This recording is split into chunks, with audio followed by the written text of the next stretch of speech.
यमाचार्य की नाचिकेत अग्नि एक आविष्कार की तरह है।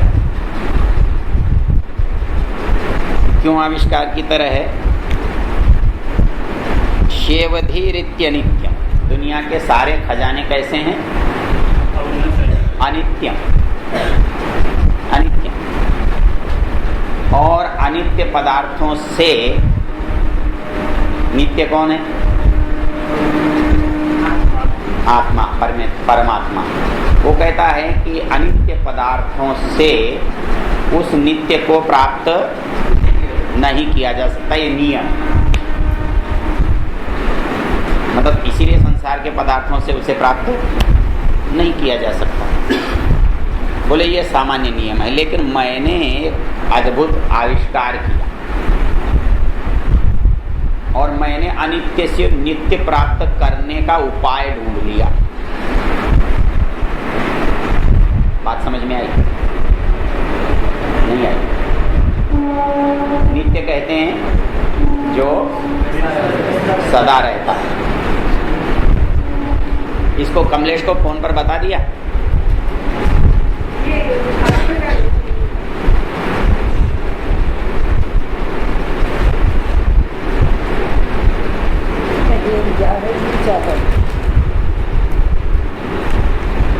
प्रजास्तत्न मुह्यंती नेता चेत साधु आधा, इसको फोन पर बता दें। तो ये कहता है कि अनित्य संसार के सारे पदार्थ जो हैं वो क्या हैं? अनित्य। और अनित्यों में घूमता हुआ आदमी नित्य को कभी नहीं पा सकता। ये सारा संसार जो है कैसा है? अनित्य है। और संसार के पदार्थों को यदि हम जानेंगे, इनमें उपयोग करेंगे, इनमें लिप्त रहेंगे, तो संसार का तो पता लग जाएगा, संसार के लाभ हानि मिल जाएंगे, लेकिन वह नित्य नहीं मिलेगा। ठीक है? ये कहता है कि मैंने एक कार्य किया। स्वर्ग जो अग्नि बनाई है ना, ये अग्नि बनाने का प्रयोजन है, उद्देश्य है। वो क्या है? ततो मया नाचिकेतश्चितो अग्नि,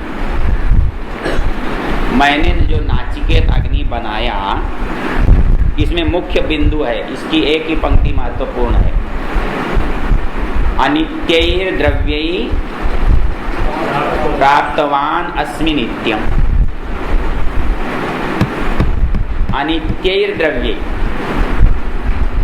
अनित्य पदार्थों से उस नित्य को कैसे प्राप्त किया जा सकता है, इसका नाम है नाचिकेत अग्नि।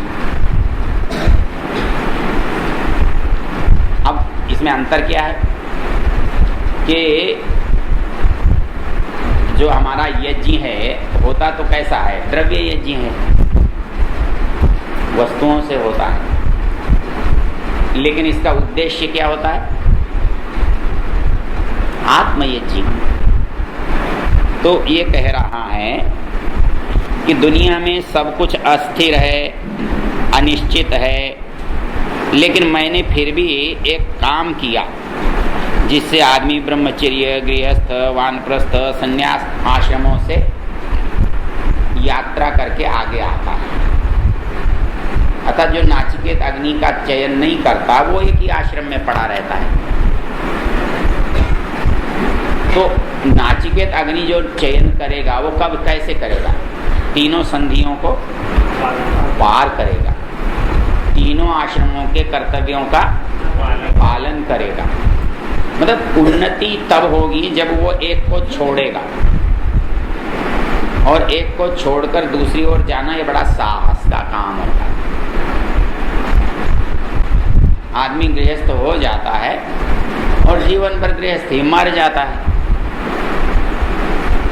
तो ऐसा व्यक्ति कैसा है? बिना उन्नति का आदमी है, बस पानी में पड़ी लकड़ी की तरह से बह रहा, कुछ नहीं कर रहा। कुछ करने के लिए क्या करना पड़ेगा कि जो गति है ना वो तोड़नी पड़ेगी, वो रास्ता छोड़ना पड़ेगा। तो आदमी कब छोड़ता है? जब उसके अंदर कुछ खलबली मचती, तब वो वानप्रस्थ की सोचेगा। वो वानप्रस्थ की जब सोचेगा तो उसे बहुत कुछ छोड़ना पड़ेगा, और ये स्वाभाविक चीज़ है, इसमें लंबा समय नहीं देंगे क्योंकि इसको पूरा करना है। ये केवल इतना है उत्तरदायित्वों का परिवर्तन। एक दिन एक आदमी मेरे से कहने लगा, वानप्रस्थ तो जंगल में रहने को कहते हैं और आजकल जंगल है नहीं। मैंने कहा कि घर में रहने को होता तो क्या ले लेता? घर में रहकर वानप्रस्थ हो सकता तो क्या ले लेता? चुप हो गया। मैंने कहा घर में रहकर भी ले सकता। घर में रह के कैसे ले सकता? अब तक जो कर रहा था वो अपने लिए कर रहा था, परिवार के लिए कर रहा था। घर में रह के जरा पड़ोस के लिए, गांव के लिए, देश के लिए करने लग जा, हो गया वानप्रस्थ। उसमें क्या? घर से दूर तो इसलिए जाना पड़ता है कि घर में रहते हुए छूटना मुश्किल है। आप तो कहीं काम में, परोपकार में जाना चाहते हो, घर में कोई बीमार हो गया, आप क्या करो? छूट गया परोपकार। तो घर से दूर रहता है तो वहाँ की समस्याओं से, लोभ से, राग से, मोह से दूर होता है। ये उद्देश्य। दूसरा उद्देश्य होता है, घर में जो संतान है वो समर्थ हो गई तो उसे करने दे, क्यों टांग अड़ाता है बैठ करके? आर्य भिक्षु जी कहा करते थे, बोले एक छत के नीचे दो बाप नहीं रह सकते, और दो बाप रहेंगे तो बाप एक ही कहलाएगा, दूसरा तो बेटा ही रहेगा। तो बाप तो बनने दो, उसको बाप बनने दो, इसलिए आप वहां से हटो। अपने यहाँ अमावस्या और पूर्णिमा जो पर्व हैं, ये पर्व क्यों है मालूम है? ये पितरों को तृप्त करते हैं। पितरों को कैसे तृप्त करते हैं? अरे घर छोड़ के इधर उधर घूमते होते हैं तो पूर्णिमा अमावस्या को उनको बुला लेते हैं घर पर, बढ़िया खीर वीर बना के खिलाते हैं। गाँव में आज भी करते हैं भाई, जानवरों की छुट्टी रखते हैं, मजदूरों की छुट्टी रखते हैं, और उस दिन विशेष भोजन बनाते हैं। वो हमारी परंपरा। और उस दिन अपने जितने पितर हैं, बड़े हैं, बुजुर्ग हैं, उनको बुलाना, उनको सम्मान से भोजन कराना, और उनसे कोई परामर्श लेना हो तो लेना। यहाँ पता है क्या लिखा है? वानप्रस्थी होने के बाद घर में दखल नहीं दे।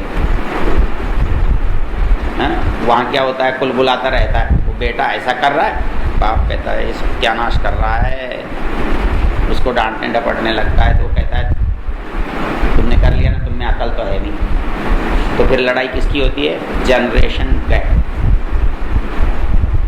बट बच्चे नहीं सुनते।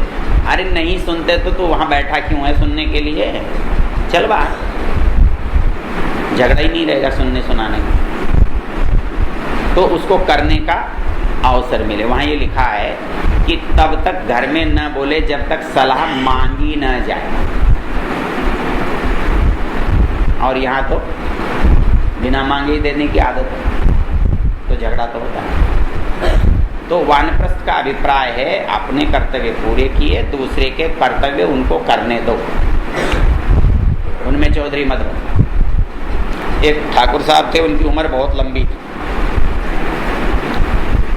तो किसी ने उनके बेटे से पूछा, और भाई ठाकुर साहब ठीक ठाक हैं? वो बोले वो हमको बिना ठाकुर हुए ही जाने देंगे, ऐसे नहीं कर जाएंगे। क्या मतलब? बोले वो हमको ठाकुर नहीं होने देने वाले। कैसे? ऐसा है कि जब तक पिता जिंदा है तो ठाकुर नहीं कहलाता, कुंवर कहलाता है ना? वो बोला ये मेरे पिताजी मुझे जिंदगी में ठाकुर नहीं बनने देने वाले, ये तो बने ही रहेंगे यहाँ। तो किसी को ठाकुर बनने दो, वो कब बनेगा? जब आप हटोगे। तो इसलिए वानप्रस्थ जो है अनिवार्य है। और भी बहुत सारी लंबी बातें हैं, वो नहीं करेंगे। इसी तरह वानप्रस्थ में जिसको कुछ गति होगी, कुछ उत्साह होगा, वो सन्यास में जाएगा। नहीं तो आजकल तो वानप्रस्थ क्यों लेते हैं, पीला कपड़ा लिया, बैठ गए, दक्षिणा तो मुफ्त में मिलती, पीला कपड़ा डाला, हवन की पंक्ति में बैठ जाओ, और घर जाओ दुपट्टा उठा के रखो। इसको वानप्रस्थ नहीं। वानप्रस्थ जो है अपने क्रियाकलापों से होता है। वो बोले जी हमारे पास तो बहुत धन नहीं है, कोई जरूरत नहीं धन की, सलाह तो है, और सलाह उनको देते हैं हम जिनको सलाह की जरूरत नहीं। तो क्या होता है, वो बेइज्जती करते हैं। अरे भाई दुनिया में वो भी तो लोग हैं जिनको सलाह की जरूरत है, वो तुमसे गरीब होंगे, तुमसे कमजोर होंगे, तुमसे पिछड़े होंगे, उनको दो ना। उनको नहीं देगा, बड़े हैं उनको देगा, और वो उसकी सुनेंगे नहीं, झगड़ा सारा ही होगा। इसको एक वाक्य में मैं इस तरह से कहता हूँ, मैं ये जानता हूँ कि दुनिया में बहुतों को मेरी ज़रूरत नहीं है, क्योंकि वो मेरे से ज़्यादा जानते हैं, मेरे से ज़्यादा संपन्न हैं, मेरे से ज़्यादा समर्थ हैं, मेरे से ज़्यादा योग्य हैं, कोई बात नहीं हैं। लेकिन इस दुनिया में मुझसे कमज़ोर उनसे ज़्यादा हैं। यदि इस दुनिया में 100 आदमी रहते हैं तो 25 लोग हो सकता है मेरे से बहुत अच्छे हैं, लेकिन 75 तो मेरे से पीछे हैं, कमज़ोर हैं। तो मेरी ज़रूरत किनको है, और मैं उनमें घुसता हूँ, गड़बड़ हो जाती। तो इसलिए जिनको हमारी आवश्यकता है वो हमारा क्षेत्र है, उनमें यदि काम करेंगे, उनका यदि भला करेंगे, उनको कोई सलाह देंगे तो वो आपका सम्मान भी करेंगे और आपकी सलाह का उपयोग भी होगा। यही वानप्रस्थ है और कुछ वानप्रस्थ नहीं। बाकी तो स्वाध्याय करो, ये चीज करो, अपना सामर्थ्य बढ़ाओ, वो व्यक्तिगत चीज़। तो ये कहता है कि भाई जो इन अग्नियों को चयन करता है वो इन अनित्य पदार्थों से भी उस नित्य के निकट पहुंचता है। ये मैंने क्या किया है, आविष्कार किया। अनित्य द्रव्य ही प्राप्तवान अस्मि नित्यम, ये पंक्ति याद करने लायक है। अच्छा आगे है,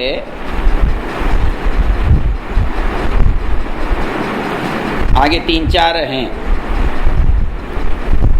कि आदमी जो है जब नाचिकेत अग्नि का चयन कर लेता है तो उसकी दशा जो कैसी होती है, वो श्रवण, मनन, निधिध्यासन और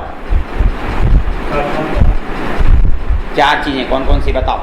श्रवण, मनन, निधिध्यासन, साक्षात्कार। मतलब हमारी जो ये दशा है ये क्या है? श्रवण। मतलब पहले हम चीज को सुनते हैं, श्रवण। सुनने के बाद जब घर जाते हैं तो मनन करते हैं। मनन करने के बाद निधिध्यासन का मतलब होता है पक्का निश्चित करते हैं, निश्चय कर लेते हैं हाँ यही है। और जब निश्चय हो जाता है तो उसे व्यवहार में ले आते हैं, वो साक्षात्कार है। श्रवण, मनन, निधिध्यासन, साक्षात। इसका एक और भी तरीका है कहने का,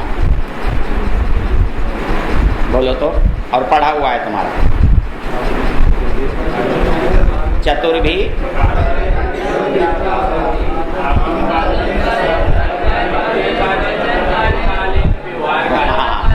इसको क्या कहते हैं, थोड़ा सा संकेत मिल जाए तो याद आ जाए।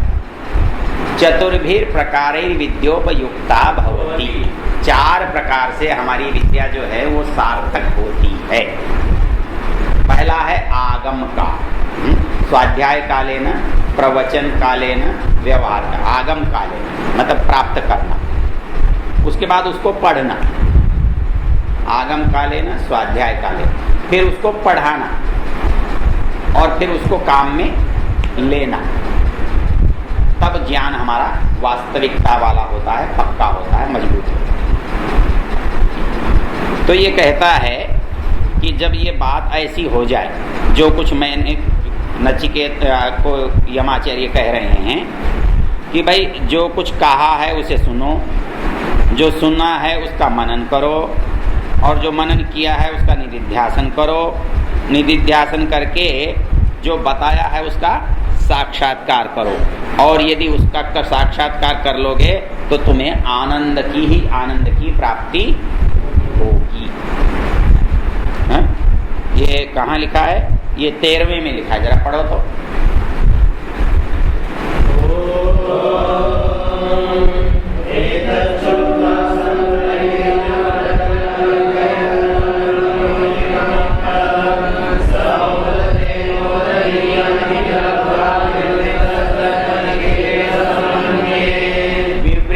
सद्म नचिकेत सम्मन्ये।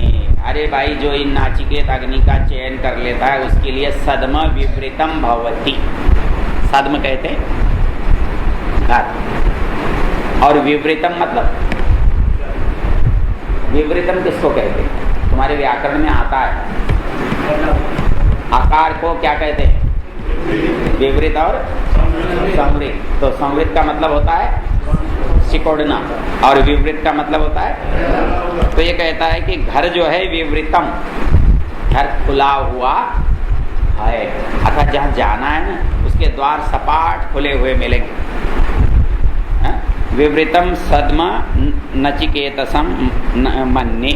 हे नचिकेता, वो तेरा जो सद्म है, स्थान है, लक्ष्य है, वो विवृतम, खुला हुआ है। कब? एतत् श्रुत्वा, जो बात मैं कह रहा हूं उसे सुनकर, और संपरिगृह्य, केवल सुनकर नहीं, परिगृह्य मतलब पकड़कर, अपनाकर। मर्त्य प्रव्रीह्य मतलब उसको और बढ़ाकर, निकालकर। और धर्मम अणुम एतम आप्य, और इस सूक्ष्म धर्म को अणुम आप्य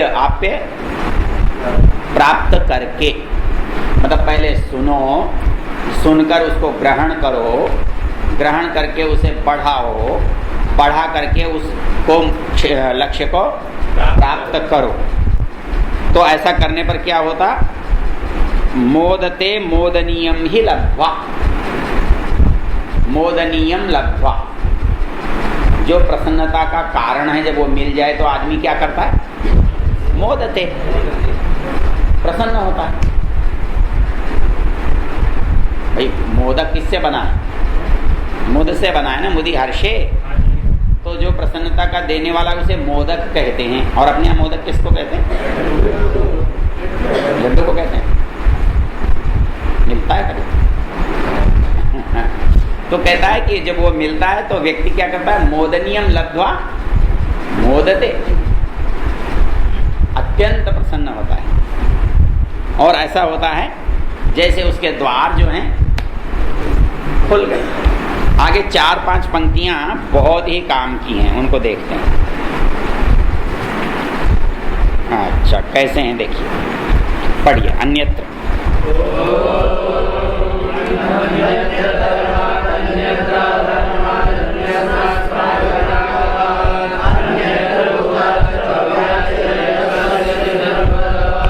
नचिकेता कहते हैं, भाई ठीक है बात तुम्हारी, पर हमको तो जरा उस चीज के बारे में बताओ।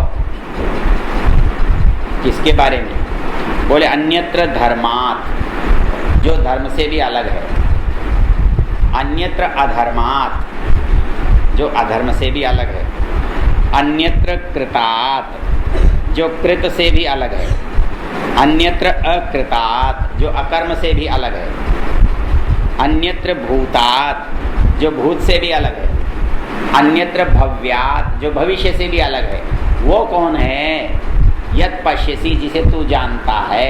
तत्वद, उसको तुम मुझे बताओ। ये नचिकेता ने किससे कहा? यमाचार्य से। अब ये देखिए कितने सुंदर शब्द हैं, ये याद करने लायक हैं। बोलिए।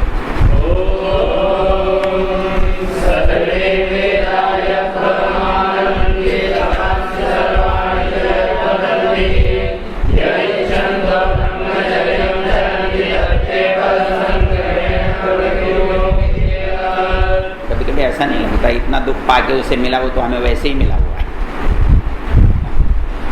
वो कहता है कि सर्वे वेदा यत पदम आमनन्ति। मनन्ति का अर्थ क्या होता है? कहते हैं। ये कहते हैं ऐसा प्रयोग जो है ये कहाँ आया है बताओ तो? ये साहित्य वाले बताएंगे। निरुक्त में भी आया है। समाम्नाय समाम्नात, समाम्नाय समाम्नात, जो कहना था सो कह दिया। और काव्य प्रकाश में आता है म्नातः प्रकटितः कथितः म्ना शब्दे। तो वो ये कहता है सर्वे वेदा यत् पदम आमनन्ति। सारे वेद जिस एक पद को कहते हैं, तपांसि सर्वाणि च यत् वदन्ति। सारे जो तपस्या के कर्म हैं वो जिस एक बात को कहते हैं। यदि छंतो ब्रह्मचर्यम चरन्ति। दुनिया में सारे धंधे छोड़ करके, सारी वस्तुएं सुख छोड़ करके, जिस बात के लिए सब आश्रमों का त्याग करके वैराग्यवान होते हैं, तत्ते पदम संग्रहेण ब्रवीमि। उसको मैं बहुत संक्षेप से तुम्हें बतलाता हूँ। क्या बतलाया? ओम इत्ते तत्। ये तो आपको पहले ही आता है। नचिकेता ने इतनी मेहनत की, तब उसे क्या पता लगा? ओम ये शब्द है। और आप जिस दिन आए थे उसी दिन आपको बता दिया था कि ओम को बोलना है। तो कोई मतलब नहीं हुआ ना? नचिकेता की मेहनत तो बेकार चली गई तुम्हारे मुकाबले में, नहीं? सर्वे वेदा यत् पदम आमनन्ति। सारे वेद जिसको कहते हैं। तपांसि सर्वाणि च यत् वदन्ति। सारी तपस्याओं का जो एकमात्र लक्ष्य होता है। और यदि छंतो ब्रह्मचर्यम चरन्ति। जिनको लेकर के सारे आश्रमों को छोड़ करके ब्रह्मचर्य का आधार लिया जाता है, उस लक्ष्यभूत छोटे से शब्द का नाम है ओम इत्ते। चलिए 16वां पढ़िए।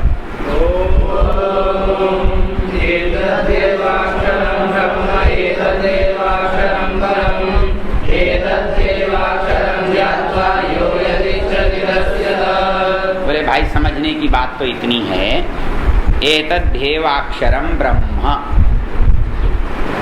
ये ओम जो है यही क्या है? ब्रह्म है। यहाँ झगड़ा नाम नामी का है। ये नाम नामी का झगड़ा मालूम है क्या है? नाम नामी क्या होता है भाई? बताएगा कोई? नाम और नामी क्या होता है?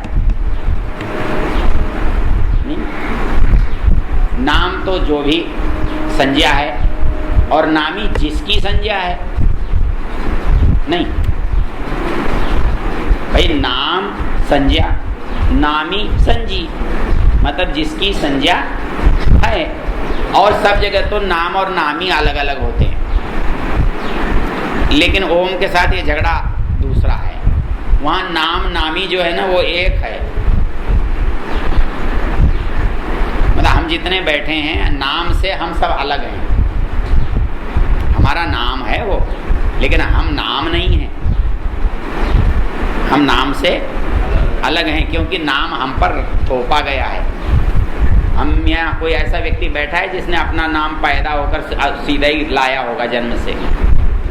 नहीं, क्योंकि बाद में रखा गया है हमारा सबका नाम। इसलिए वो क्या है? आरोपित है। उस नाम से हमारा स्वरूप नहीं प्रकट होता।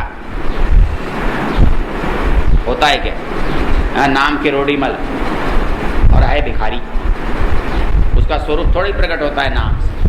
नाम है गुणपाल, गुण एक भी नहीं। तो हमारे में नाम और नामी संबंध नहीं है, ये यादृच्छिक है। और ईश्वर के साथ क्या है? नाम उसका स्वरूप है। मतलब ओम कहने का मतलब है जैसे गाय कहते ही गाय का स्वरूप आता है ना, तो वैसे ही अ उ म ये 3 अक्षर जो हैं वो उसके स्वरूप को बताने वाले हैं, उसके अंदर से प्रकट होने वाला शब्द है, इसलिए इसको यहाँ कहता है। तो एतद् देवाक्षरम ब्रह्म, ये ओम अक्षर जो क्या है, ब्रह्म है। एतद् देवाक्षरम परम, सबसे परली, सबसे ऊंची, सबसे आखिरी चीज क्या है, ओम। और एतद् देवाक्षरम ज्ञात्वा, और जो इसको जान लेता है, यदिच्छति तस्य तत्, वो जो चाहता है वो होता है, जो वो चाहता है वो मिलता है, जो भी उसने सोचा वो उसका हो जाता है। क्या क्या बातें बताई?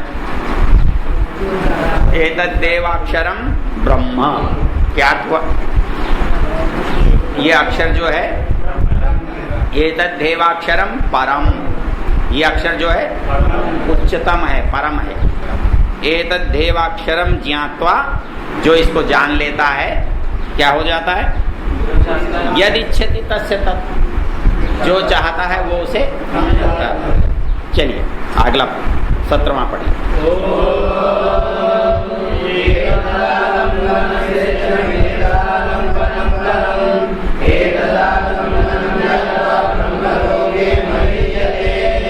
ये अक्षर कैसा है, एतत् आलम्बनम श्रेष्ठम, आलम्बन कहते हैं सहारा, खंभा, दीवार, ये सब क्या है, छत का आलम्बन है, सहारा है।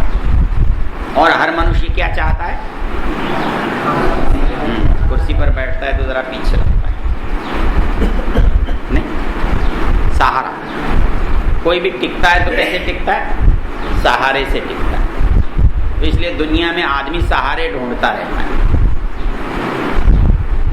कोई दोस्त मिल जाए, कोई अफसर मिल जाए, कोई बड़ा आदमी मिल जाए, कहीं ना कहीं से कोई सहयोग मिल जाए तो उनके सहारे वो चलता है। और जब सारे सहारे खत्म हो जाते हैं तो फिर कौन बचता है, अंतिम जो अवलंबन है वो कौन है, ईश्वर। इसके लिए बड़ी सुंदर एक वेद की ऋचा है, कौन सी है भला, मतलब हमारा जो वो जो सखा बन जाता है ना, इंद्र हमारा सखा बन जाता है तो फिर हमें कोई जीत नहीं सकता, कोई हमें हरा नहीं सकता। डॉक्टर कहता है भाई देखो रोग की दवा तो हमने कर दी, पर जिंदा रखना हमारे हाथ की बात नहीं है। जीवन रखना या नहीं रखना ये डॉक्टर का विषय नहीं है, ये किसका है, ईश्वर का। तो औषधम जाह्नवी तोयम वैद्यो नारायणो हरि। डॉक्टर कहता है भैया ऐसा करो, घर ले जाओ, गंगा जल डालते रहना, भगवान जब तक जिंदा रखेगा रह जाएगा। औषधम जाह्नवी तोयम वैद्यो नारायणो हरि। तो ये कहता है एतत् आलम्बनम श्रेष्ठम, बाकी सब आलम्बन जो है ना वो कीमत मांगते हैं दुनिया में। पंचतंत्र का एक सुंदर सा श्लोक है, याद है, यस्माच्च येन च यदा च यथा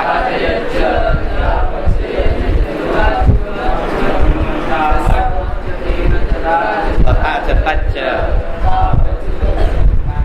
बहुत सुंदर, यावच्च यथाच यदाच यच्च येन च, जो कुछ है, मतलब इस दुनिया में मुफ्त कुछ नहीं मिलता। हम क्या समझते हैं, हाँ इस बार तो मुफ्त मिल गया, उन्होंने वैसे ही दे दिया, इसके पैसे ही नहीं लिए।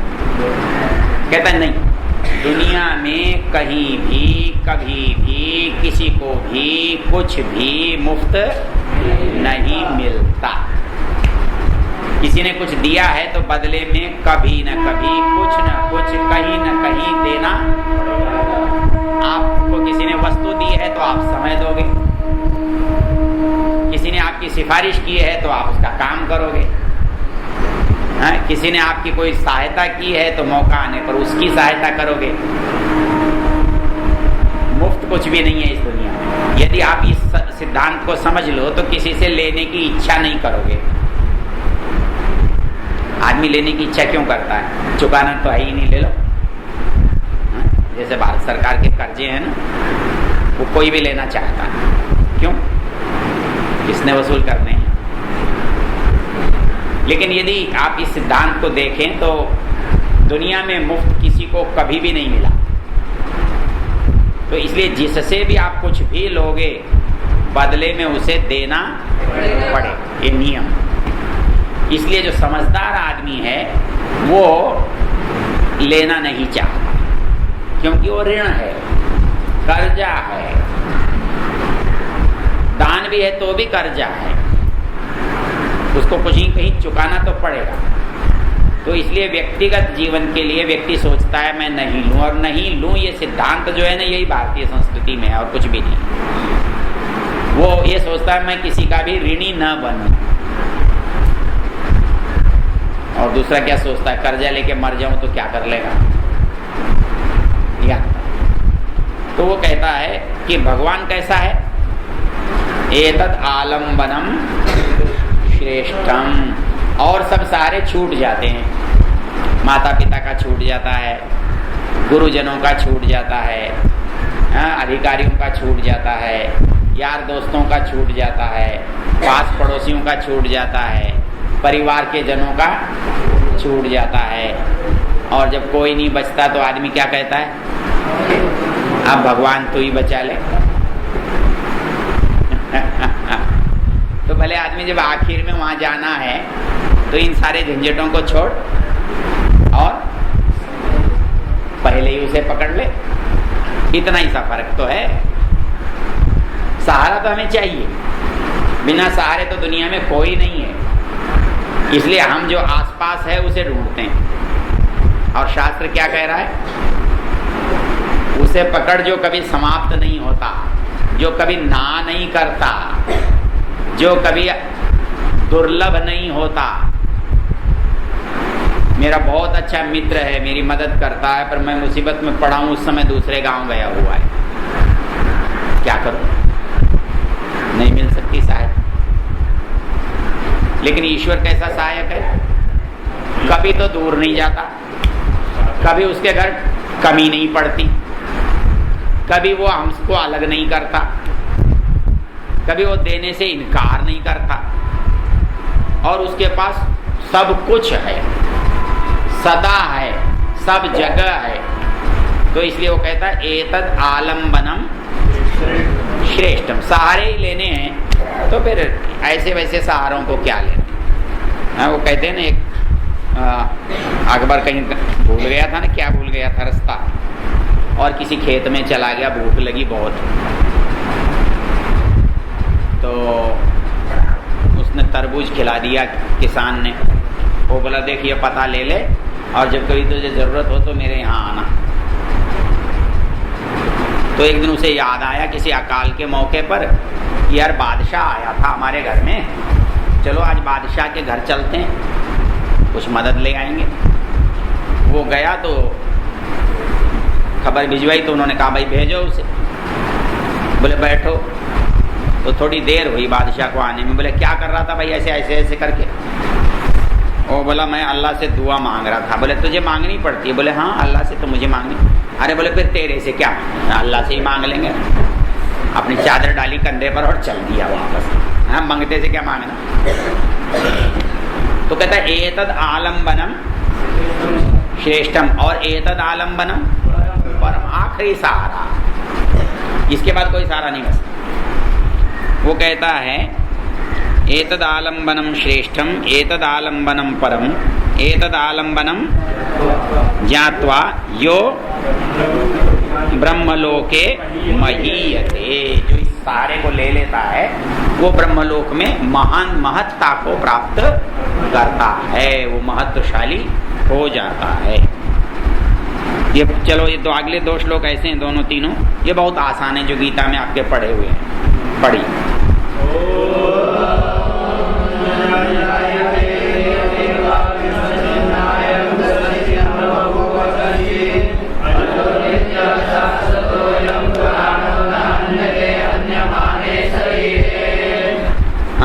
आत्मा कैसा है? न जायते, ये उत्पन्न न म्रियते, मरता भी नहीं है। तो नायम कुतश्चिन न बभूव कश्चित, ये कहता है ये किसी चीज से बना भी नहीं है, मतलब किसी वस्तु से इसको बनाया गया ऐसा भी नहीं है। ये कैसा है? अजः नित्यः शाश्वतः पुराणः। अजः, अजय का मतलब अ मतलब नहीं, और ज मतलब होना, जन्म। अज का मतलब न जायते इति अज। अज पर कारिका बोलो तो उसकी सांख्यिक पढ़ी नहीं। अजामेकाम लोहित शुक्ल कृष्णाम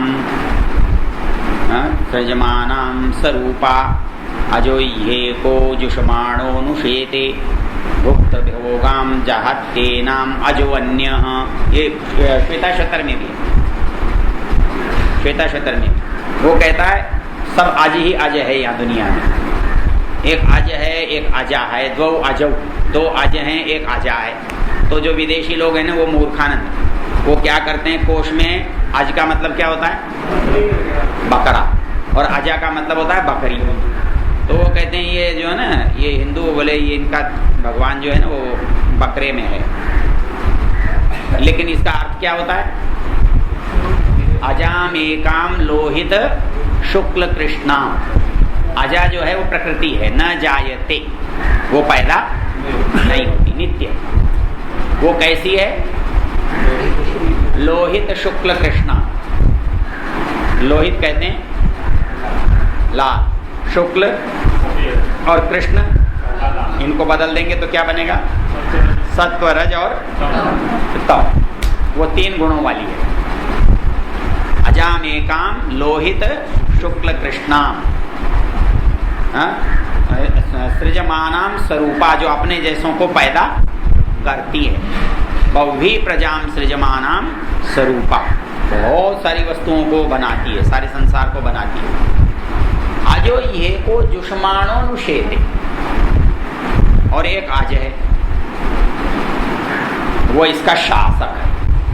अजो एको जुष्माणो अनुशेते, और एक अज कैसा है? जहाती एनाम भुक्त भोगाम अजो अन्य। एक अज ऐसा है जब इसका उपभोग करता है तो इसे छोड़ देता, वो कौन है? आत्मा। तो अजा प्रकृति, अज परमेश्वर, और दूसरा अज जीवात्मा। ये अजा और अजौ, ये दो, ठीक है। तो ये कहता है अजो नित्य शाश्वतो अयम पुराण। ये आत्मा कैसा है? अजः नित्य शाश्वतः पुराण। ये पुराना है, नित्य है, शाश्वत है, उत्पन्न न होने वाला है। न हन्यते, हन्य माने ये शरीर मार दिया जाता है तो वो आत्मा।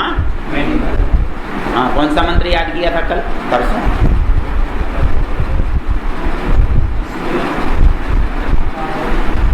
वायु।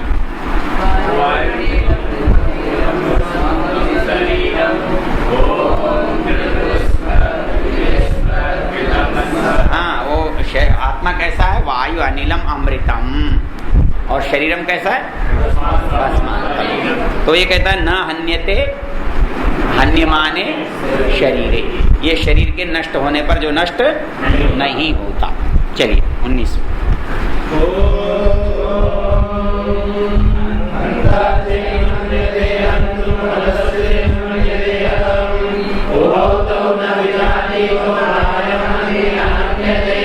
ये गीता के दूसरे अध्याय में जो के त्यों हैं ये श्लोक।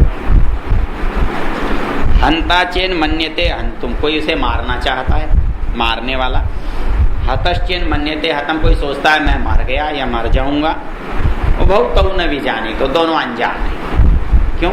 नायम हंति न हन्यते, न मरता है न मारा जाता है। कोई उसे मार भी नहीं सकता है और कोई मरता भी नहीं है। चलो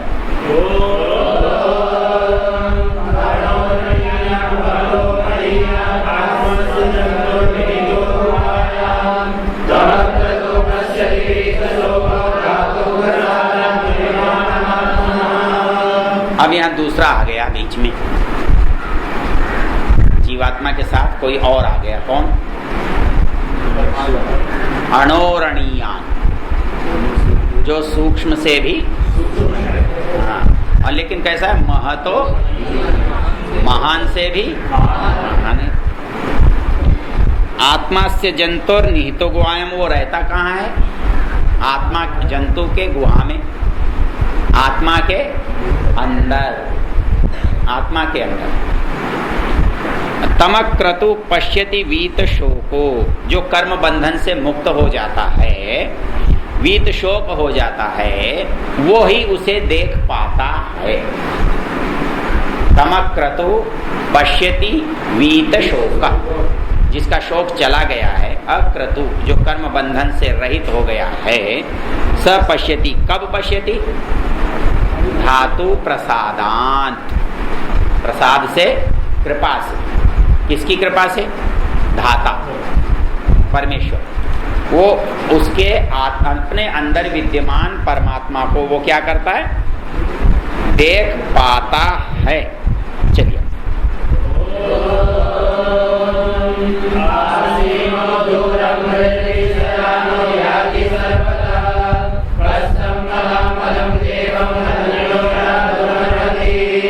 हाँ, वो कैसा है परमेश्वर? आसीन दूरम व्रजति, है तो अंदर पर दूर गया हुआ है, पकड़ में नहीं है, ज्ञान में नहीं है। शयानो याति सर्वतः, कहता है कि शयाना जब सोता है तो सब और है। कस्तम मदा मदम देवम मदन्यो जातुमर्हति, अतः ज्ञानी से भिन्न व्यक्ति उसे जान नहीं सकता। ये चलिए,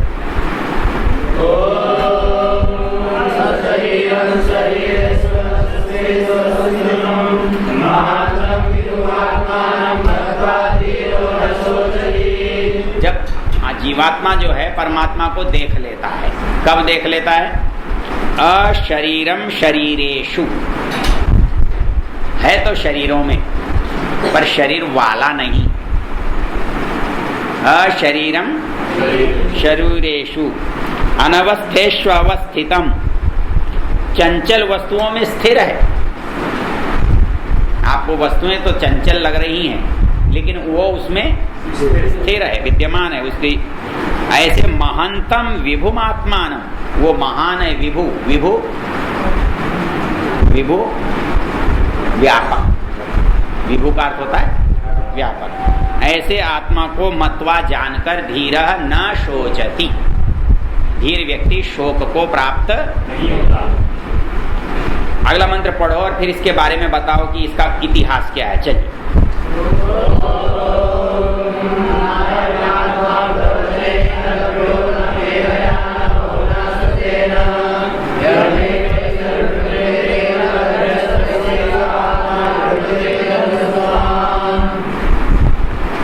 ये कहाँ पर क्या कोई प्रसंग, कोई इतिहास याद करो तो है? कोई इतिहास याद नहीं? स्वामी श्रद्धानंद का जीवन याद करो। हाँ, उसमें कहाँ है ये घटना? जब बरेली में ऋषि दयानंद के पास स्वामी श्रद्धानंद व्याख्यान सुनने जाते हैं, पिताजी के कहने से जाते हैं, उनकी कोई आस्था तो थी नहीं, लेकिन एक बार चले गए तो पिताजी ने तो जाना छोड़ दिया, बोले ये तो मूर्ति का खंडन करता है, इसका तो भाषण नहीं सुनना।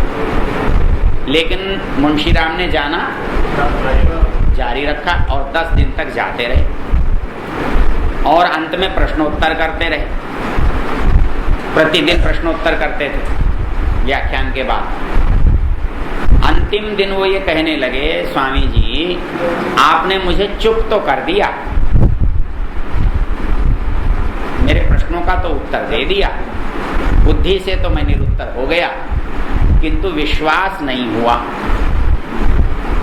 ईश्वर है ये मन में, तब स्वामी जी ने ये मंत्र पढ़ा मुंडकोपनिषद के। मुंडकोपनिषद में भी ये यूं का त्यों है। उन्होंने कहा भैया ये किसी के चाहने से नहीं मिलता। नायमात्मा प्रवचने न, व्याख्यान सुनकर या व्याख्यान देकर कोई इसे पा नहीं सकता। नायमात्मा प्रवचने न लभ्य। कोई अपने को बहुत अकल वाला समझता हो ना कि बड़े बड़े आविष्कार किए हैं वो पा जाएगा, वो भी नहीं पा सकता। नायमात्मा प्रवचनेन लभ्य न मेधया न बहुना श्रुतेन। बहुत ज्ञान इकट्ठा कर लिया है तो कोई यूँ समझे कि मैं भगवान को सब जानता हूँ, वो नहीं जान सकता। क्यों नहीं जान सकता? मिलता उसको है यमई वेश वृणुते तेन लभ्य। भगवान जिसे पात्र समझता है उसको मिलता है, हमारे चाहने से नहीं मिलता। हम तो दरवाजा पीटते रहे, नहीं खोलता, अगले की मर्जी है। लेकिन अगले की इच्छा हो तो खोल दे, तो हमारी मर्जी से थोड़ी खोला। तो नायम आत्मा प्रवचने न लभ्य न मेधया न बहुना श्रुते। फिर कैसे? यम एष वृणुते, जिसको वो चुन लेता है। तस्यैष आत्मा विवृणुते तनुम स्वाम, उसे अपने स्वरूप को प्रकाशित। तो बोले भाई ये मेरा काम नहीं है तुझे भरोसा दिलाना, ये तो भगवान की कृपा होगी तब होगा। तू सवाल पूछ ले मेरे से, उनका जवाब मैं दे सकता हूं।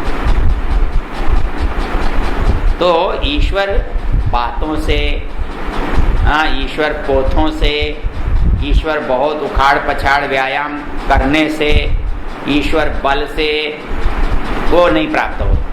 वो तो यमई वेश वृणुते, जब आप समझते हैं कि आप सत्पात्र हो गए तो वो आपका चुनाव कर लेता है, तब अपने स्वरूप को प्रकाशित करता है। तेन लभ्य, तब वो प्राप्त हो सकता है। चलिए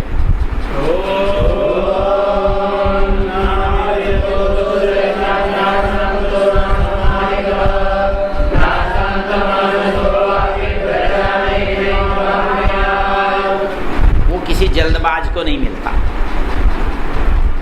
लोग पूछते हैं जी संध्या करते बहुत दिन हो गए, कितने दिन करें? तो मैं उससे पूछता हूँ रोटी खाते बहुत दिन हो गए, कितने दिन खाएं?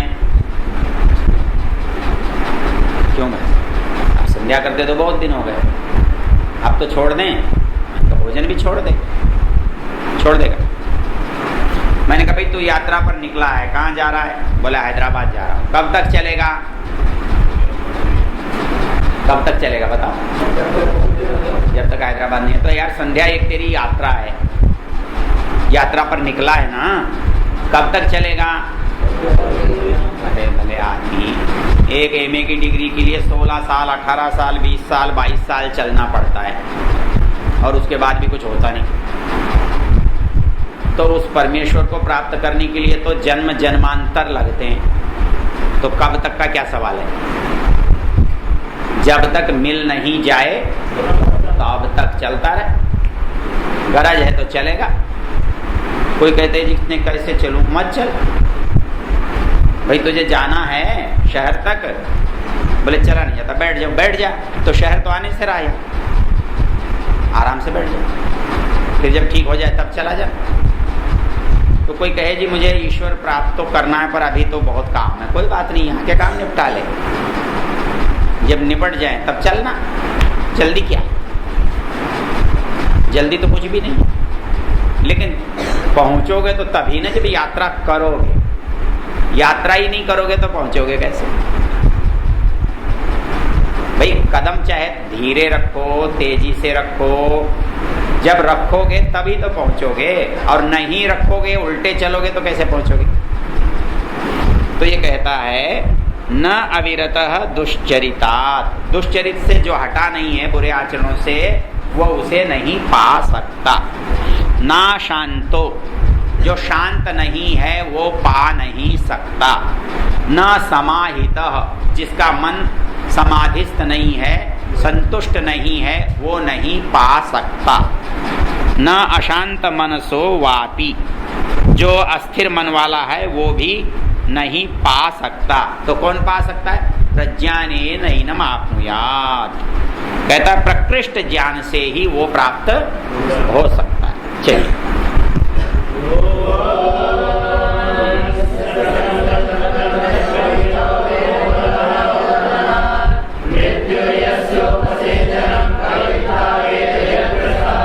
कहता है भाई देखो, समझने की बात है।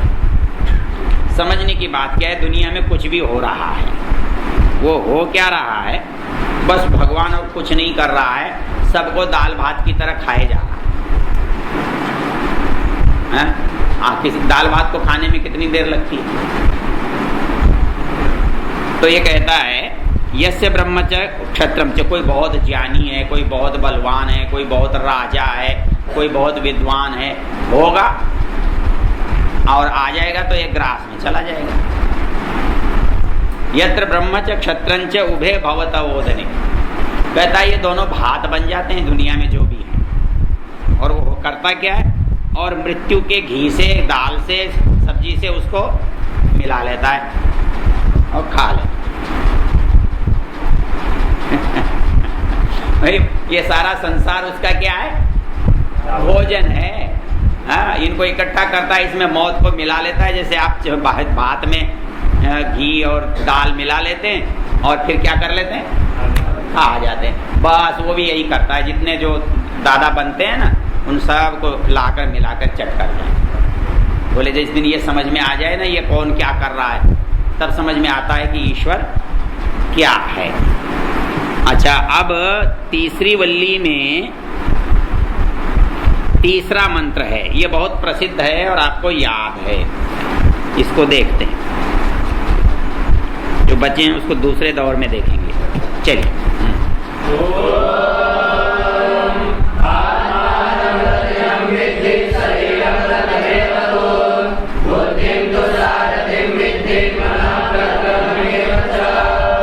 अब नचिकेता को यमाचार्य समझा रहे हैं।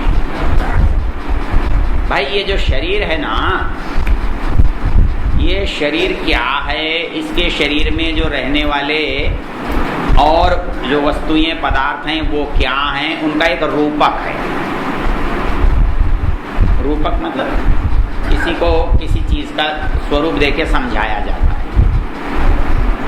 तो कहता है आत्मानं रथिनं विद्धि। दो शब्द हैं, एक रथी और एक दूसरा रथ। रथ और रथी। तो रथ और रथी में क्या अंतर है जी? कौन बताएगा?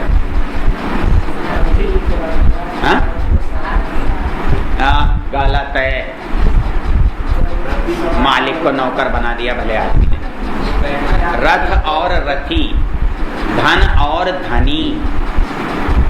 तो धन और धनी में क्या संबंध है? धन का मालिक है वो धनी, तो रथ का मालिक रथी। तो आत्मा क्या है? रथी। और शरीर क्या है? रथ। अब इसको बहुत अच्छी तरह से समझ लीजिए। आत्मानं रथिनं विद्धि शरीरं रथमेव तु। एक रथ है, एक रथी। बुद्धिं तु सारथिं विद्धि। सारथी मतलब चलाने वाला। तो बुद्धि कौन है? हाँ, बुद्धिं तु सारथिं विद्धि मनः प्रग्रहमेव च। मन क्या है? लगाम। किसके लिए? घोड़ों के लिए। घोड़े कौन? इंद्रियाणि हयानाहु विषयांस्तेषु गोचरान् आत्मेन्द्रिय मनोयुक्तं भोक्तेत्याहुर्मनीषिणः। तो अब इसका रूपक कौन समझाएगा? जरा बताओ तो। इस सारी बात को समझाओ, कौन समझाएगा? हिम्मत करो। बहुत सुंदर रूपक है। एक भी नहीं देख रहा ऊपर को, कमाल है। एक भी ऊपर नहीं देख रहा है। समझ में नहीं आया? अरे भाई शरीर क्या है? रथ है। आत्मा क्या है? रथी है। बुद्धि कौन है? सारथी है। मन क्या है? लगाम है। इंद्रियां क्या हैं? घोड़े हैं। और घोड़ों की घास क्या है? विषय है। संसार के विषय जो हैं वो घोड़ों की घास है, वो उधर ही भागते हैं। तो लगाम किसके लिए? वहां से रोकने के लिए। तो अब क्या होता है? आत्मेंद्रिय मनोयुक्तम, जब आत्मा, इंद्रिय और मन इकट्ठे होते हैं तब वो उसका उपभोग कर सकता है। मुझे खाने की तो इच्छा, पर जीभ में छाले हो गए, स्वाद आ जाएगा? इंद्रियां बेकार, सुनता कुछ नहीं। शास्त्रीय संगीत का कार्यक्रम हो रहा है, पंडित जी चलो, चले, बोले सुनाई नहीं देता। तो इंद्रियों के बिना उपभोग नहीं हो सकता। इंद्रियां हैं, बैठे हैं सामने, लेकिन मन कहीं और लगा हुआ है, किसी परेशानी में उलझा हुआ है। कुछ आ जाएगा आनंद। हाँ, आप भोजन के लिए बैठे थे, घर में पूछा किसी ने, हाँ श्रीमती जी ने, भाई भोजन कैसा बनाए? हाँ, बोले क्या कहा? अरे भोजन कैसा बने? बोले मेरा ध्यान ही नहीं, मैंने क्या खाया। तो आत्मा, इंद्रिय, मन जब तक एक रेखा में नहीं होते तब तक उपभोग नहीं हो सकता। तो भोक्ता कौन होता है? आत्मा भोक्ता है, लेकिन वो भोक्ता बन कब सकता है? जब मन और इंद्रियां उसके साथ हों। तो आत्मेंद्रिय मनोयुक्तम भोक्ते त्याहुर मनीषी। मनीषी लोग आत्मा, इंद्रिय, मन इनको मिलाकर के भोक्ता कहते, नहीं तो भोग कर ही नहीं सकते। अब आप दोहराओ, कौन दोहराएगा? चलो आप, एक तो भला आदमी ऊपर देखा। हाँ, भोग करने के लिए आत्मा, मन और इंद्रिय तीनों तीनों साथ में मिलेंगे तो उपभोग नहीं होगा। हाँ, अब शरीर क्या है? शरीर रथ है और आत्मा रथी है। आत्मा रथी है, बुद्धि सारथी है, मन लगाम है, इंद्रियां घोड़े हैं। हाँ, विषय जो संसार के हैं वो उनका उपभोग का साधन है। तो ये कहता है, अब ये चौथा भी पढ़ लो, बैठ जाओ।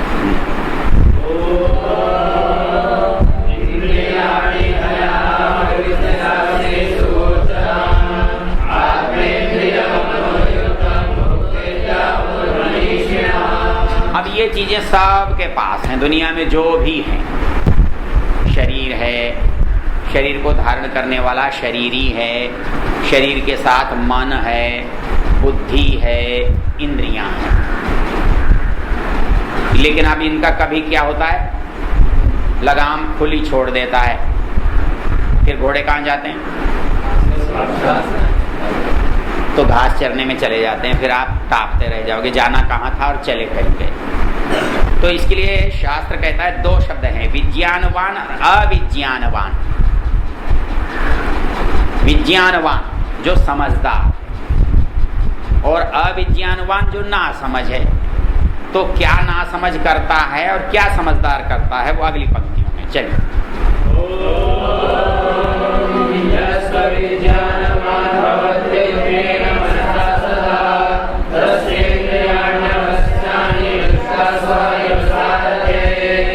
ये कहता है जो भला आदमी अविज्ञानवान होता है, ना समझ होता है, वो क्या करता है? उसका मन कभी ठीक लगता ही नहीं है, उसकी इंद्रियां कभी उसके वश में नहीं होती। कैसे? जैसे तांगे वाले का घोड़ा जरा बिगड़ैल हो तो तांगे वाले के बस की बात नहीं होती। दुष्ट अश्वा इव सारथे, जैसे सारथी के लिए दुष्ट घोड़े परेशानी पैदा करते हैं, वैसे ही जिस व्यक्ति की इंद्रियां जिसके वश में नहीं हैं उसके लिए परेशानी पैदा होती है। इसके लिए अविज्ञानवान, ना समझ के। चलिए,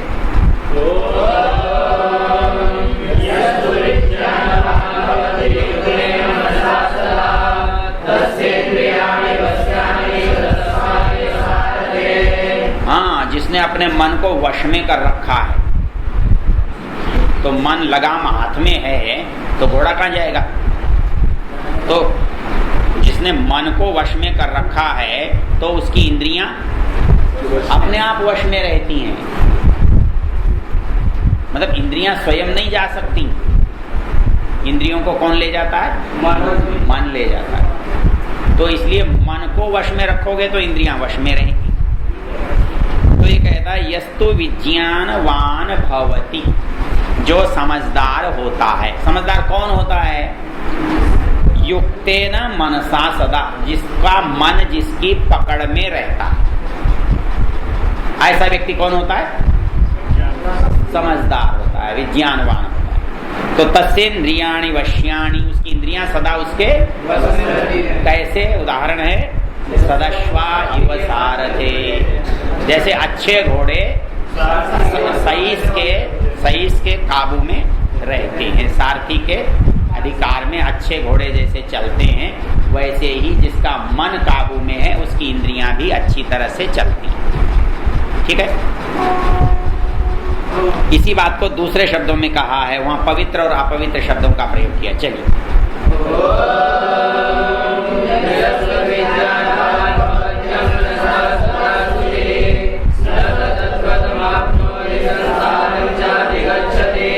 जो अपवित्र मन वाला होता है वो क्या होता है? यस्तु अविज्ञानवान, वो नासमझ होता है।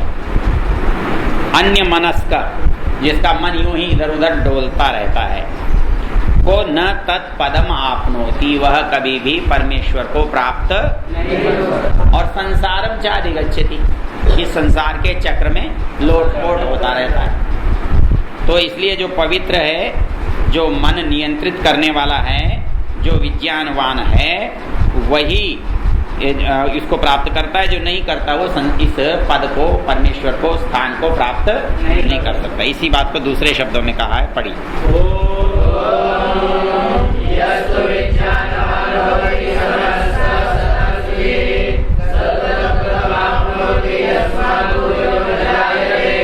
हाँ, जो व्यक्ति समझदार होता है, जिसका मन जिसके काबू में होता है, जो सदा पवित्र मस्तिष्क वाला होता है, वो तत्पदम आपनोति, वह उस परमेश्वर के स्थान को कर लेता है। न स भूयो भी जायते, वो संसार में दोबारा नहीं आता।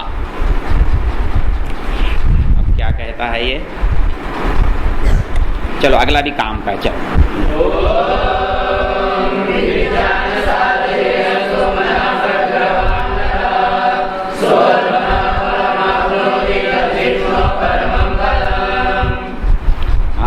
ये कहता है विज्ञान सारथिर यस्तु, बुद्धि जिसका सारथी है, मनः प्रग्रवान, मन जिसकी लगाम है, वो व्यक्ति अध्वनः पारम आपनोति, अध्वा मार्ग, वो उसका रास्ता तय हो जाता है, वो उस रास्ते को पार कर लेता है और वहां पहुंच जाता है। तद विष्णु परमम पदम, उस विष्णु के स्थान को प्राप्त हो जाता है। चलिए,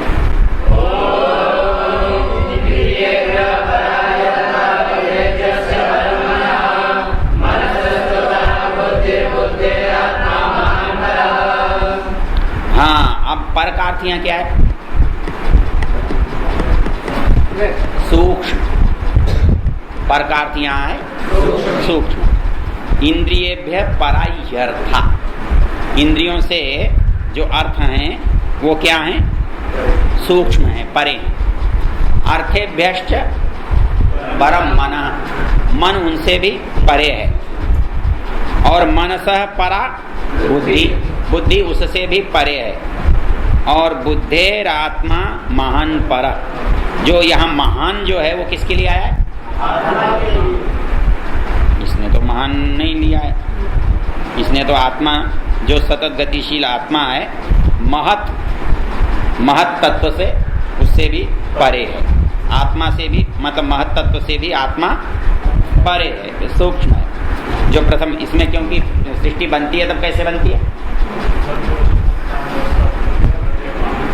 हाँ, सत्व रजस तमसाम साम्यावस्था प्रकृते महतो अहंकारात् पंच तन्मात्राणि, और उनमें उभयम इंद्रियम, और वहाँ तन्मात्रेभ्य स्थूल भूतानि इति कितने कितने हुए ये? बिना आत्मा के 24 हो। हाँ, ऐसा है। मूल प्रकृति 1, महत्तत्व 2, अहंकार 3, और अहंकार से 2 चीजें साथ साथ पैदा होती हैं। एक तरफ 11 इंद्रियां और 10 ज्ञानेंद्रियां, 10 कर्मेंद्रियां और 1 मन, 11, और दूसरी ओर 5 तन्मात्राएं, 11 और 5 16, 16 और 3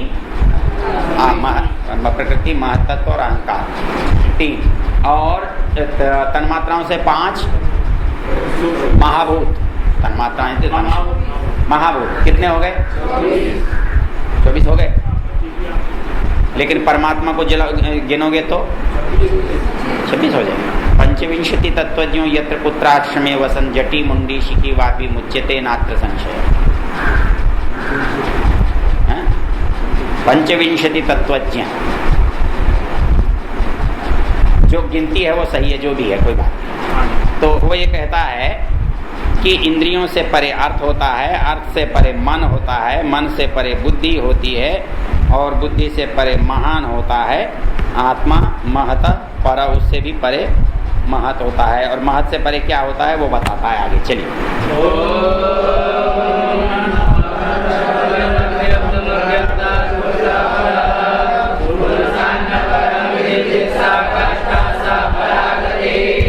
मतलब यहाँ जो आत्मा शब्द है ना वो महत से जुड़ा हुआ है, पृथक नहीं है। तो यहाँ पर प्रकृति की बात चल रही है। इंद्रियेभ्य परा इहर्था अर्थेभ्यश्च परम मन, मनसस्तु परा बुद्धि, बुद्धेरात्मा महान पर। महतः परम अव्यक्तम, अव्यक्तात् पुरुषः पर, पुरुषान्न परम किंचित सा काष्ठा सा परागति। तो कहता है कि महतः परम अव्यक्तम, महत से परे क्या है? अव्यक्त। अव्यक्त क्या होता है?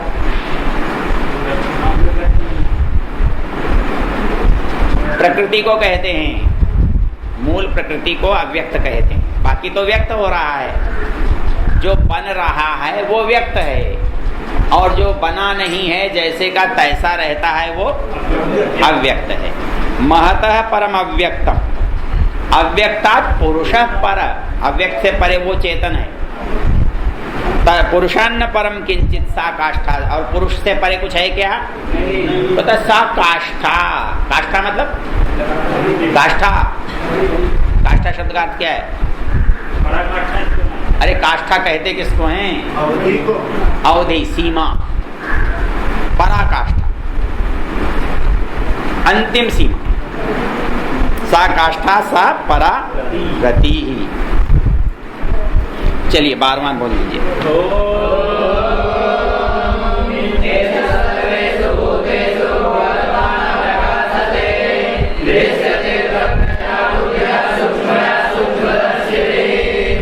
हाँ, ये कहता है एष सर्वेषु भूतेषु गूढ़ो आत्मा न प्रकाशते। वो आत्मा है, वो सब भूतों में, प्राणियों में भी है, वस्तुओं में भी है, जड़ में भी है, चेतन में भी है, लेकिन प्रकाशित नहीं है। गूढ़ उसके अंदर गहरे में है, छिपा हुआ है, सूक्ष्म है। लेकिन वो क्या होता है? दृश्यते त्वग्र्या बुद्ध्या। त्वग्र्या क्या होता है? दृश्यते तो अग्र्या मतलब पैनी, पैनी और तीक्ष्ण बुद्धि से क्या होता है? दृश्यते, देखा जाता है। मतलब उसे स्थूल बुद्धि वाले नहीं देख सकते। सूक्ष्म या सूक्ष्मदर्शी भी, जो सूक्ष्म बुद्धि वाले, पैनी बुद्धि वाले हैं, वो अपनी सूक्ष्म बुद्धि से उसको देख सकते हैं। चलिए,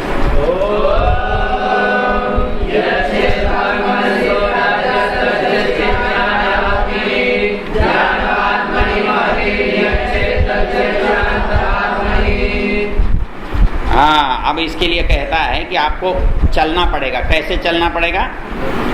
यच्छेद वांग मनसी, एक को दूसरे में लय करना पड़ेगा, आखिर की ओर जाना पड़ेगा। तो कैसे जाओगे? कहता है वांग मनसी, मन और वाणी को किसमें? कहता है वाणी को मन में लय करना पड़ेगा और मन को ज्ञान में लय करना पड़ेगा, ज्ञान को आत्मा में लय करना पड़ेगा और आत्मा को परमात्मा में लय करना।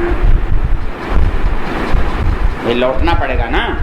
तो लौटते लौटते जितनी स्थूल चीजें हैं उनको छोड़ते चलो, भूलते चलो, तो आप सूक्ष्म की ओर पहुंचोगे। अगला जो मंत्र है ये इसके साथ एक बड़ी दुर्घटना है। क्या है जरा मंत्र पढ़ के बताना। हाँ।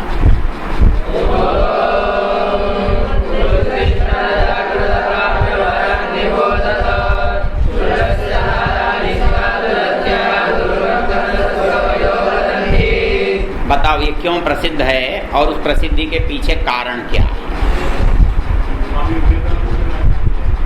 स्वामी विवेकानंद इसके आधे का प्रयोग करते हैं और लोग इसे क्या समझते हैं? ये स्वामी विवेकानंद जी का वाक्य है,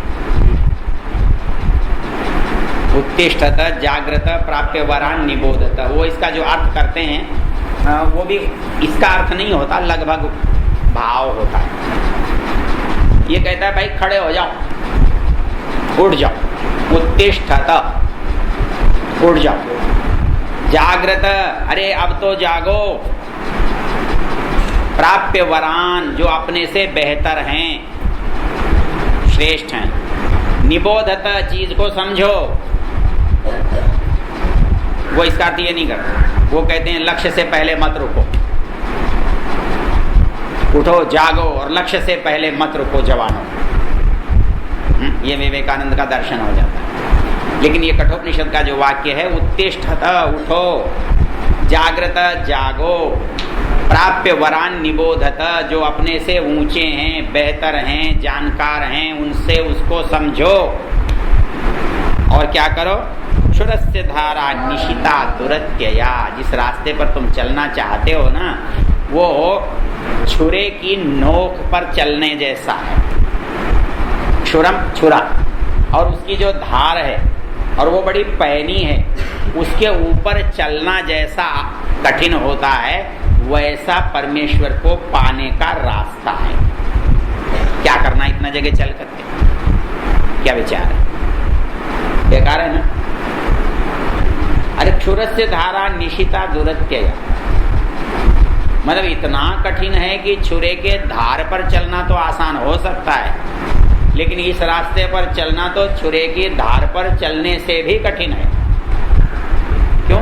दुर्गम पथा, वो रास्ता बड़ा दुर्गम है। कवयो वदंती, ऐसा कौन बोलते हैं? ज्ञानी लोग बोलते हैं, कवि लोग बोलते हैं, क्रांतदर्शी लोग बोलते हैं। बड़ी प्रसिद्ध पंक्ति है, इसलिए इसको याद रखना। अच्छा, आगे की पंक्तियां छोड़ देते हैं, फिर चौथे के पहले में आ जाओ।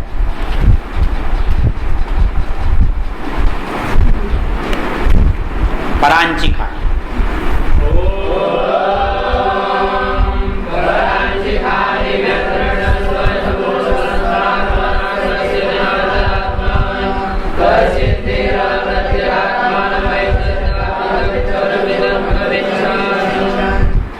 हम इसमें बहुत ही रोचक बात कही। कहता है परांची खानी, खानी मतलब इंद्रियाणी, खानी कहते हैं इंद्रियों,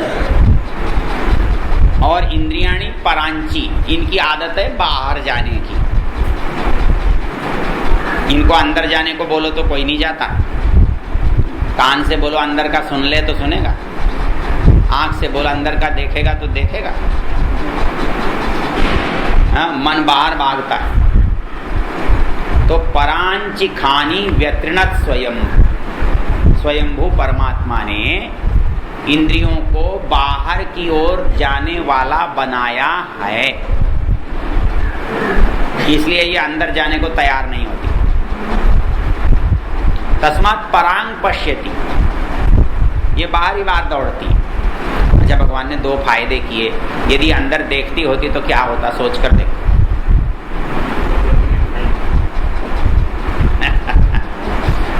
आदमी के मतलब हल्की सी एक चमड़ी की परत है जिसके कारण से आदमी सुंदर लगता है, और ये परत हट जाए तो सुंदर लगेगा? तो यदि इंद्रियां अंदर देख सकती तो फिर देख तो नहीं पाती। नाक से सूंघना पड़ता, बाहर के दुर्गंध तो असह्य हो जाती है, अंदर से तो सुगंध आती होगी नहीं? तो वो कहता है कि भगवान ने जितनी हमारी इंद्रियां बनाई है ना, ये सब बाहर के लिए बनाई है। तो परमेश्वर बाहर हो तो इनसे देख सकते हो, और अंदर देखना हो तो ये समेटनी पड़ती है, आंखें बंद करनी पड़ती हैं, हाथ बांधकर जोड़ने पड़ते हैं, पैर मोड़कर रखने पड़ते हैं, मन को अंदर समेटना पड़ता है। परांचि खानी व्यत्रिणत स्वयंभू तस्मात् परांग पश्यति। इसलिए मनुष्य बाहर तो देख सकता है, बाहर सुन सकता है, बाहर कर सकता है, न अंतरात्मन। लेकिन कोई कोई होता है, कोई होता है कश्चित धीरा, हजारों लाखों करोड़ों में कोई एक कश्चित धीरा, वो इनको उल्टा चला सकता है। प्रत्येक आत्मान ऐक्षत, अंदर आत्मा को देख सकता है। आवृत्त चक्षु, आवृत्त चक्षु मतलब उपासना की पहली शर्त है आंख बंद होना। और हम आंख बंद करें तो सबसे बड़ी चिंता होती है, खट कौन आया, कहीं बिल्ली ने दूध तो नहीं पी लिया, कोई घर में घुस तो नहीं गया, कोई चूहा तो नहीं आ गया, खट क्यों हुआ। तो इच्छा होती है खोल के जरा देख तो ले, संध्या तो फिर भी हो जाएगी। स्टेशन पर बैठा है और मान लो संध्या करने का विचार कर ले, फिर क्या करेगा? बार बार ये देखेगा कि थैला तो है कि नहीं है, कहीं ऐसा ना हो कि आंख बंद और थैला पार हो जाए। तो कहते हैं आवृत्त चक्षु, मतलब उपासना का नियम यह है, पहले तो बैठना। यदि आप एक समय में आधा घंटे बिना हिले डुले बैठ सकते हो, बिना हिले और बिना कष्ट के, जबरदस्ती नहीं, तकलीफ होने लगे, कष्ट होने लगे तो बैठना नहीं है। इसलिए अपने आसन की परिभाषा क्या है? स्थिरम सुखम। दो विशेषता हैं, एक तो देर तक बैठ सको और सुखपूर्वक बैठ सको, तो वो आसन है। जबरदस्ती नहीं, दुखी होकर नहीं, जल्दी जल्दी बदल कर नहीं। पहली चीज आसन। आसन आपका घंटे भर का हो गया तो घंटे भर में आपकी आंख नहीं खुलनी चाहिए। ये बड़ा मुश्किल है, लगता तो है बहुत आसान है, लेकिन आंख चुप बंद रहना ही नहीं चाहती। जब आंखें बंद हो जाएंगी तब या तो आप सो जाओगे और या ध्यान में चले जाओगे। ऐसा क्यों होता है कौन बताएगा? इन दोनों में क्या पता है? बैठे बैठे अपने को नींद आती, तुम्हें आती, मुझे भी बहुत नींद आती। 4 बजे उठते मैं पढ़ने की सोचूं तो मैं सो जाऊंगा, इसलिए मैं 4 बजे उठते ही रुकता ही नहीं कमरे में, बाहर चला जाता। चलो व्यायाम कर लो पहले ताकि सोने की नौबत नहीं है। लोग कहते हैं उपासना करो, यहाँ तो बैठते ही इस वाला हाल हो जाता है, वो जो है ना पीछे बैठा है नींद आने लगती है। ऐसा क्यों होता है? कभी आपने सोचा है ऐसा क्यों होता है? कौन बताएगा? कोई बता सकता है?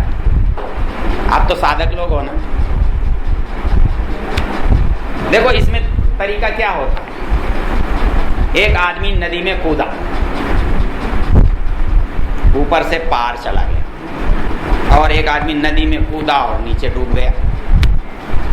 क्या हुआ? बस ध्यान में इतना ही अंतर है। एक आदमी आंख बंद किया और पार हो गया, वो ध्यान है, और एक आदमी आंख बंद किया वो डूब गया। अंतर ऐसा क्यों होता है? आदमी यदि सतोगुण में रहता है तो जागता है, और आदमी तमोगुण में रहता है तो सोता है, और अपने से तमोगुण खत्म ही नहीं होता। अब क्या करें?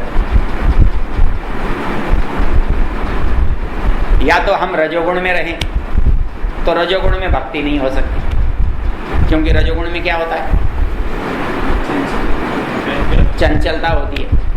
यूँ लगता है दुकान पर बैठने क्या रखा है ध्यान में, 2 घंटे दुकान पर बैठेगा, 2-4 ग्राहक निपटेंगे, संध्या वंध्या तो फिर कर लेंगे, बाद में फुर्सत में देख लेंगे, दुकान मंगलवार को बंद रहती है, उस दिन बैठ लेंगे ज्यादा।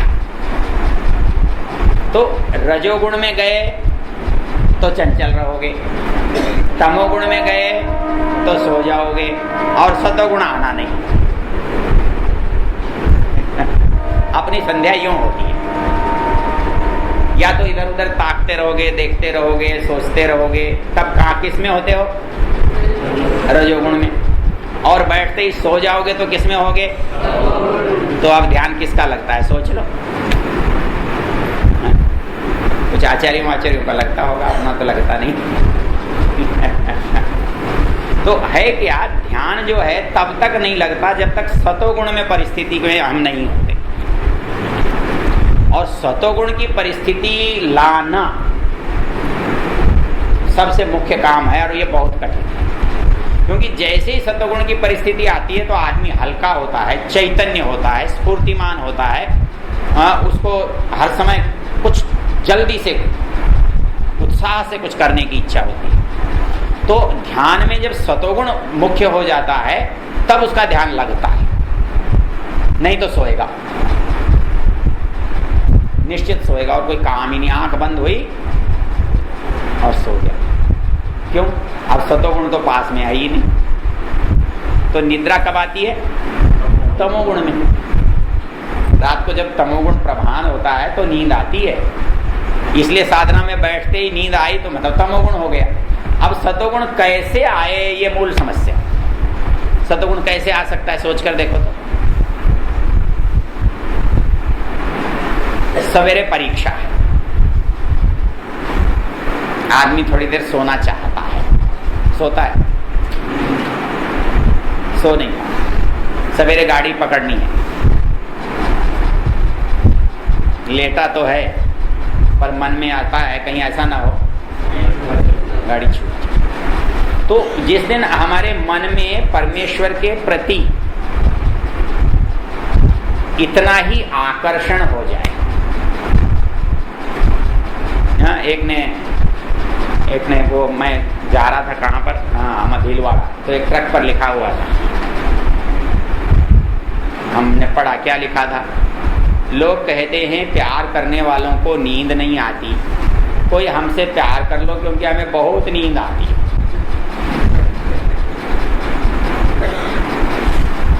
मतलब किसी के दिमाग में जब कुछ चलता होता है, गुस्सा, प्यार, घृणा, जब वो तमतमाता रहता है तो फिर नींद वींद नहीं आती, लेकिन वो परिस्थिति रजोगुण में चली जाती है।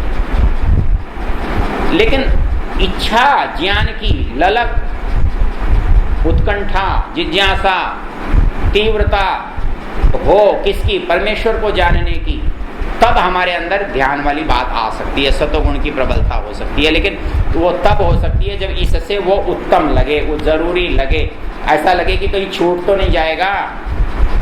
ऐसा कब होगा पता नहीं, कुछ बनी बात। तो तमोगुण जब प्रबल होगा तो नींद आएगी, रजोगुण प्रबल होगा तो चित्त चंचल होगा, सतोगुण प्रबल होगा तब ध्यान की परिस्थिति बनेगी। अब कैसे बनेगी आप सोचिए। तो वो ये कह रहा है, कहता है परांचिखानी व्यतृणत स्वयंभू तस्मात् परांग पश्यति नान्तरात्मन। भगवान ने इंद्रियों को बाहर देखने वाला बनाया है, इसलिए आत्मा बाहर देखता है, न अंतरात्मन, अंदर की तरफ नहीं। कश्चित धीरा, कोई समझदार, प्रत्यगात्मान ऐक्षत, उल्टा हो करके, उल्टी तरफ जा करके, प्रत्यक अंदर की ओर जा करके, आत्मानम ऐक्षत, आत्मा को देखता है। कब? आवृत्त चक्षु, आंखों को बंद करके, अमृतत्वम इच्छन, अमरता को चाहता हुआ। अच्छा, आगे की एक मजेदार बात आपको बताकर इसको समाप्त करते हैं, फिर दूसरे दौर में बचे हुए चीजों को ले लेंगे। यहाँ एक योग की परिभाषा है, बुक कहाँ पर है?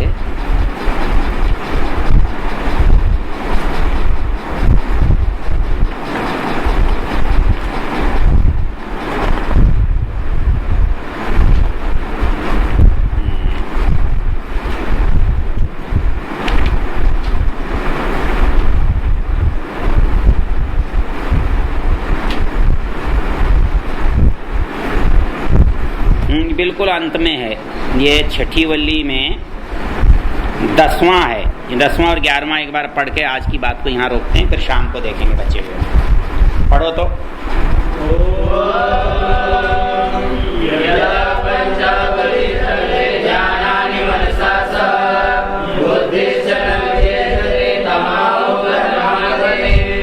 यदा पंच अवतिष्ठन्ते ज्ञानानि मनसा सह।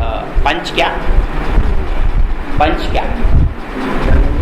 पंच ज्ञानेन्द्रियां मनसा सह, मन के साथ। तो क्या करते हैं? अवतिष्ठन्ते, रुक जाते हैं। इनकी दौड़ रुक जाती है, मन के साथ इंद्रियों की दौड़ जब रुक जाती है।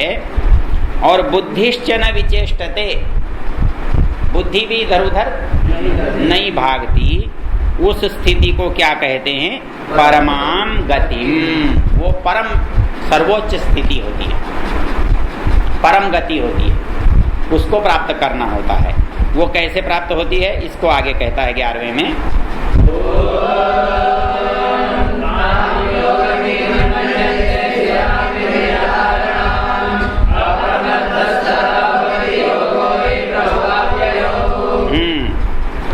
कहता है कि उसको योग कहते हैं जब ये मनोदशा बन जाती है। ताम योगम इति मन्यन्ते, वो जो परिस्थिति बनती है उसे, हाँ, ये योग में भी तो क्या है? योग चित्तवृत्ति निरोध। और ये क्या कह रहा है? यदा पंचावतिष्ठन्ते ज्ञानानि मनसा सह। तो ये कहता है ताम योगम इति मन्यन्ते स्थिराम इंद्रिय धारणाम, जो इंद्रियों की स्थिर स्थिति है, चंचलता रहित है। और अप्रमत्तः तदा भवति, तो आदमी अप्रमत्त रहता है, सावधान रहता है, सचेत रहता है। तब क्या होता है? योगो ही प्रभवाप्ययौ। योग का अभिप्राय प्रभव और आप्यय, शुभ संस्कारों का उदय होना और अशुभ संस्कारों का अप्यय नाश होना। ये जो परिस्थिति बनती है उसको योग कहते हैं। अच्छा, अब इसमें जो बची हुई बात है उसमें एक बड़ी रोचक बात है। ईश्वर के बारे में तो बहुत कुछ बताया जा सकता है, लेकिन ईश्वर को नहीं बताया जा सकता। क्या समझे इस बात से? ईश्वर के बारे में आप सवेरे से शाम तक बकबक करते रहो, कर सकते हो, लेकिन कहो जी ईश्वर बता दो, बता देंगे। क्यों नहीं बता सकते भाई? क्यों नहीं बता सकते?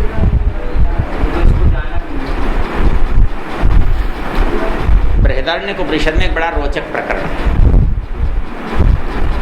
वहाँ 8-10 विद्वान जो हैं उस याज्ञवल्क्य के पीछे पड़े हुए हैं। उस कथा को नहीं सुनाता, कभी फिर सुनाऊंगा, लंबी हो जाएगी। तो वहाँ एक सवाल याज्ञवल्क्य से पूछा है, याज्ञवल्क्य तू बहुत बड़ा विद्वान है, तो बता ब्रह्म कैसा होता है? तो उसने कहा जो ये करता है, जो ये करता है, जो ये करता है वो ब्रह्म होता है। वो कहता है बहकाता क्यों है? तुझे नहीं आता तो बोल नहीं आता। बोले ये कोई तरीका है? बोले गाय कौन सी होती है? बोले जो दूध देती है उसे गाय कहते हैं। ये कोई गाय बताने का तरीका है? अरे गाय लाकर खड़ी कर दे और बता दे ये गाय है। तू मुझे समझा रहा है जिसका दूध तुम पीते हो, जो दूध देती है उसको गाय कहते हैं, ये बताने का कोई तरीका नहीं। किसी ने पूछा घोड़ा किसको कहते हैं? बोले जो सवारी के काम आता है उसे घोड़ा कहते हैं। घोड़ा दिखा, तो मैं तेरे से पूछ रहा हूं, तो ब्रह्म बता। तो याज्ञवल्क्य बोला मूर्ख कहीं के, दुनिया में ब्रह्म ही एक ऐसी वस्तु है जिसे उंगली करके नहीं बताया जा सकता, इदम कहकर नहीं बताया जा सकता।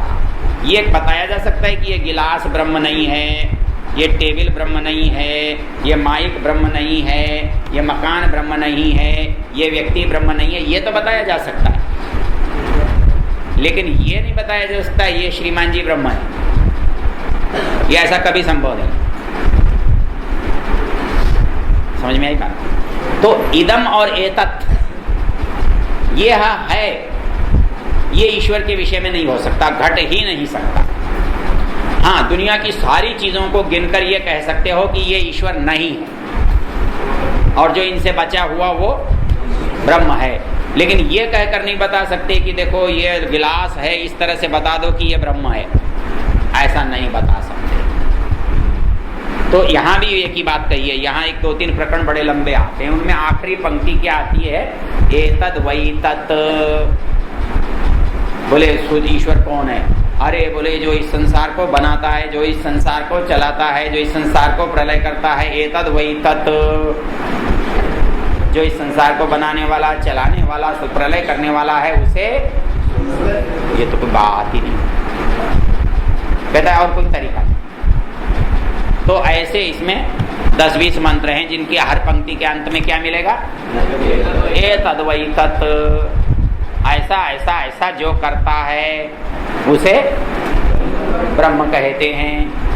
वो शाम को देखेंगे, ठीक है।